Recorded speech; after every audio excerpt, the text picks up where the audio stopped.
Halo semua, saya Anastasia. Saat ini saya akan menjelaskan tentang patient control analgesia in pain management. Pertama, definisi nyeri menurut International Association for the Study of Pain, yaitu nyeri adalah pengalaman sensorik dan emosional yang tidak menyenangkan akibat kerusakan jaringan, baik aktual maupun potensial atau yang digambarkan dalam bentuk kerusakan tersebut. Untuk mekanisme perjalanan nyeri itu, pertama terjadi transduksi, kedua transmisi, ketiga modulasi, dan yang terakhir terjadi persepsi. Untuk klasifikasi nyeri, dibagi berdasarkan durasi, ada nyeri akut, yaitu yang berlangsung beberapa hari hingga beberapa minggu, dan juga nyeri kronis, nyeri yang lebih dari 3 bulan. Selanjutnya berdasarkan etiologi, ada nociceptif, neuropatik, dan psikogenik. Untuk berdasarkan intensitas, ada nyeri ringan, nyeri sedang, dan juga nyeri berat. Dan berdasarkan jenis, ada nyeri somatik, nyeri visceral, dan juga nyeri alih.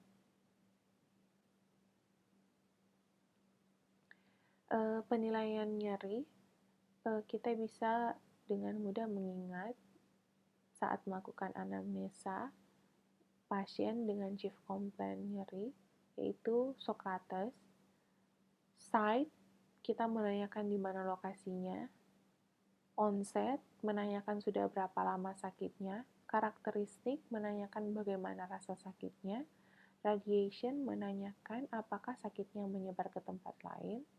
Associated symptoms, apakah ada gejala penyerta. Time atau duration, apakah nyerinya hilang timbul. Exacerbating or relieving factors, apakah ada sesuatu yang membuatnya membaik ataupun memperparah.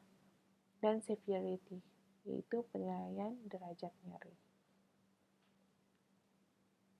Terdapat beberapa instrumen yang dapat digunakan untuk penilaian nyeri, yaitu ada Visual Analog Scale atau VAS, ada juga Numerical Rating Scale atau NRS, ada juga Wong-Baker Face Pain Rating Scale atau WBFS, ada McGill Pain Questionnaire MPQ, dan juga ada Pain Diary.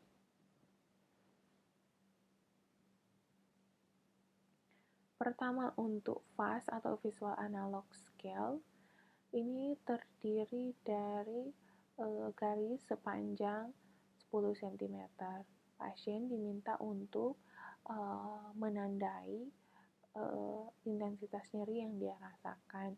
Nyeri ringan itu 1-3 cm, nyeri sedang 4-7 cm, dan nyeri berat 8-10 cm. Kelebihan dari VAS ini yaitu sederhana, murah dan singkat, tidak bergantung bahasa, mudah dipahami, serta mudah dinilai dan dianalisis. Untuk kekurangannya, ini hanya satu dimensi, jadi kurang spesifik. Jarak antar skala kurang spesifik, dan juga memerlukan koordinasi visual dan motorik. Selanjutnya ada Numerical Rating Scale. NRS adalah alat pengukur level interval yang digunakan secara verbal untuk menanyakan intensitas nyeri pasien dalam skala. Untuk gambar ini 0 sampai 10. Jadi mulai dari no pain sampai unbearable pain. Kelebihannya sederhana, mudah dan singkat, mudah dipahami, konsisten dalam menilai nyeri, mudah dinilai dan dianalisis, serta kekurangannya hanya satu dimensi, interpretasinya berbeda-beda. Yang selanjutnya ada Wong-Baker Face Scale. Ini skala yang menjelaskan dengan 6 ekspresi yang berbeda, menggambarkan intensitas nyeri dari tidak nyeri atau tersenyum, hingga nyeri hebat atau menangis. Jenis pasiennya bisa anak lebih dari 3 tahun dan juga dewasa. Kelebihannya sederhana, cepat dan mudah digunakan, lebih mudah dalam menilai nyeri pada anak dan pasien yang tidak beruntung, serta mudah dalam pengelompokan nyeri. Kekurangannya membingungkan antara batasan nyeri, dan ketujuh, afeksi dapat membingungkan sejalan dengan intensitas nyeri. Selanjutnya ada McGill Pain Questionnaire.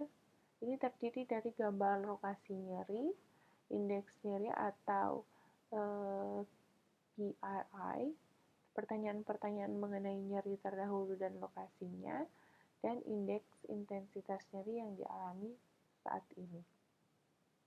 Untuk kelebihan, digunakan pada nyeri kronik yang bervariasi, deskripsi nyeri lebih jelas, dan tersedia dalam long form and short form, dan tersedia dalam berbagai macam terjemahan. Untuk kekurangannya, dia sedikit lebih kompleks, serta memerlukan instruksi yang jelas kepada pasien, dan pasien harus memiliki kemampuan kognitif, komunikasi, dan motorik yang baik. Yang terakhir ada Pain Diary. Ini menggambarkan perjalanan nyeri dari penggambaran kapan terasa nyeri, serta diisi secara mandiri oleh pasien, jenis pasien, bisa dewasa, untuk anak-anak bisa dibantu. Kelebihannya, evaluasi lebih rinci, dapat mengetahui pola nyeri, dan penanganan yang efektif, serta lebih akurat dibandingkan hanya ingatan atau memori. Kekurangan dapat terjadi ketidakakuratan data dan variasi item dalam penggunaan Pain Diary. Selanjutnya, saya akan membahas Patient Control Analgesia atau PCA dalam tata laksana nyeri. Jadi, Patient Control Analgesia adalah cara pemberian analgesia intravena secara intermiten, sesuai kebutuhan pasien yang dikendalikan oleh pasien sendiri, dengan atau tanpa disertai infus kontinu. Pompa infus yang dikendalikan mikroprosesor yang mengantarkan sejumlah dosis analgesia sesuai dengan telah diprogramkan pada alat. Bila pasien menekan tombol demand. Obat untuk PCA biasanya golongan opioid tunggal atau dapat dikombinasikan dengan obat golongan lainnya, dengan tujuan meningkatkan kualitas analgesia dan atau mengurangi efek samping.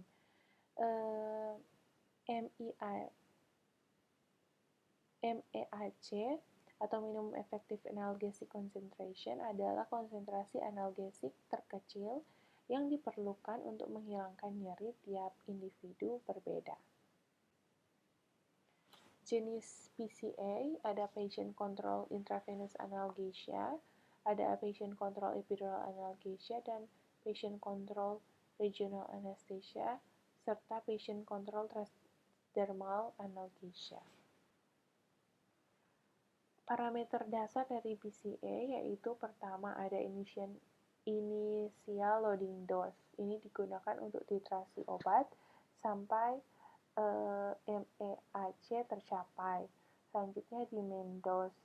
Jumlah dosis analgesik diberikan pada pasien tiap kali pasien menekan tombol permintaan.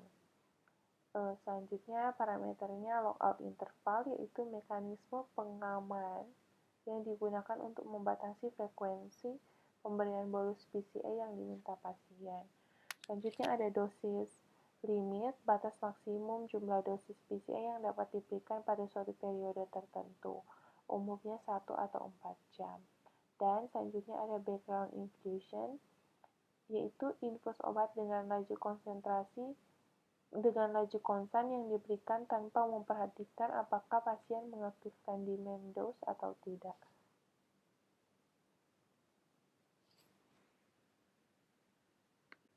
Untuk demand dose, sebaiknya harus dapat menghasilkan analgesia pada 1 kali demand. Bila demand dose terlalu kecil bisa menyebabkan frustasi, jika demand dose terlalu besar bisa menyebabkan toxicity. Selanjutnya untuk interval lockout, idealnya harus cukup lama untuk mencapai efek maksimal atau dosis analgesia sebelum pemberian dosis berikutnya. Ketika MAAC tercapai, maka onset analgesia tidak berbeda di antara berbagai opioid.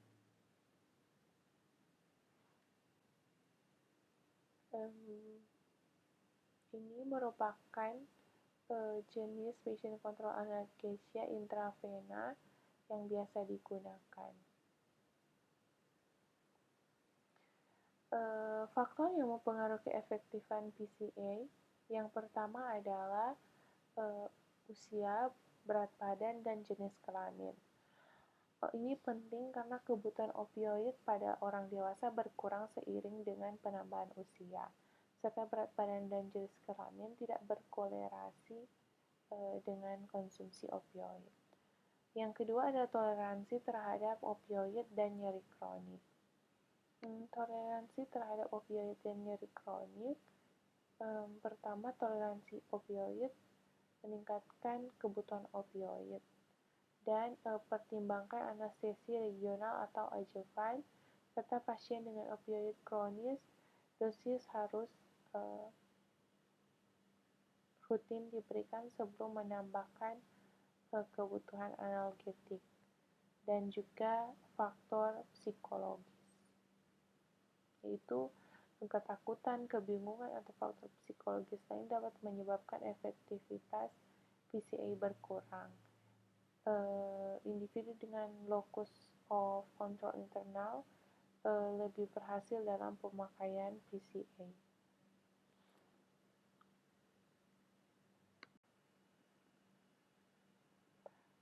Efek samping yang bisa ditimbulkan oleh PCA, yang pertama mual muntah, selanjutnya pruritus, yang ketiga sedasi, dan yang terakhir desaturasi karena depresi nafas.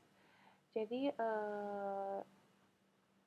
pemantauan respirasi kontinu dan transcutaneous carbon dioxide monitoring sangat direkomendasikan pada penggunaan PCIA morfin. Keamanan dari PCA ini, yang pertama, lebih efektif dan aman dibandingkan konvensional opioid intramuskular. Selanjutnya, PVA IV lebih aman dan lebih sedikit masalah dalam pemakaian pada opioid intraspinal atau epidural, dan PCA dengan infus kontinu akan lebih sering menderita depresi nafas. Keterbatasan dari PCA berupa efek samping opioid masih ada, masih mungkin terjadi error, dan belum ada bukti penurunan mortalitas dan morbiditas dengan pemakaian PCA IV. PCA IV tidak sebaik analgesia epidural dan blok perifer.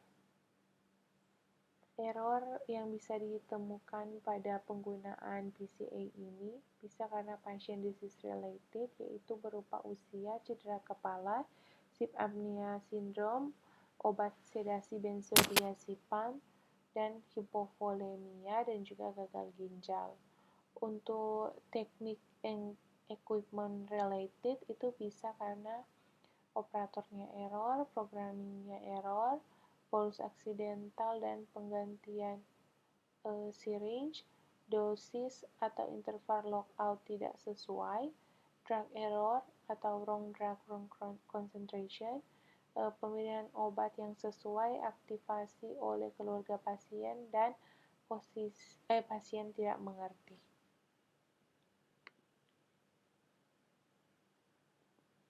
Untuk pasien kontrol transdermal analgesia, umumnya menggunakan fentanyl, disebut fentanyl ionotroporetic transdermal system atau ITS.